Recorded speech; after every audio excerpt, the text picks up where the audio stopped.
The next question, the member for Scarborough-Guildwood. Thank you, Speaker. My question is to the Minister of Health. Scarborough is the hardest hit community in Ontario when it comes to the COVID-19 pandemic. And positivity rates are still in the double digits in Scarborough. In fact, if you talk to people, they say we've just had one big wave all year long. The vaccine distribution is supposed to be prioritized by age, and the provincial science table says neighbourhoods as well need to be prioritized. Yet, when other areas in the province started vaccinating over 80 residents, Scarborough lagged behind, waiting to get their supply of vaccine. When Scarborough finally got enough vaccines to start their mobile clinics and to reach the most vulnerable in our community, now Scarborough is being told to wait again. Next week, 77% of Toronto's vaccine share will go to the mass clinics, and that will leave hospitals short, resulting in a scale-back of their vaccination program like the mobile clinics that they are just starting to ramp up. So, Speaker, to the Minister, will you ensure that the Scarborough Health Network will not have to scale back their vaccination program next week and ensure they have enough supply to meet the Thank you. Minister of Health. Thank you, Speaker, and thank you to the member for the question. As I indicated earlier, a lot of the problem right now is because we don't have the vaccine supplies coming in the quantities that we need in order to fill the mass vaccination centres, the mobile units, the pharmacies, which we want to expand in all 34 public health regions, and in primary care offices. We are waiting for a large supply of Moderna. We are waiting for 583,000 doses of AstraZeneca.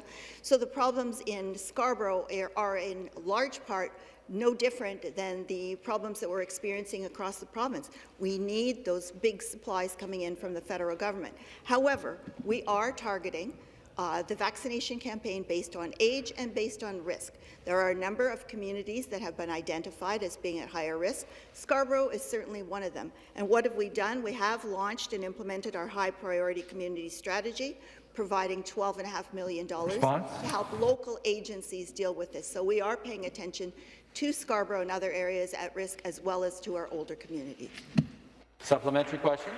Speaker, Minister, I have seen the allocations for this week and for next week, and next week's allocation gives 77% to one location, UHN, and not to the other hospitals. So it creates an imbalance in terms of the continuous vaccination, and it confuses the public when they try to get appointments and they cannot. So it needs to be addressed.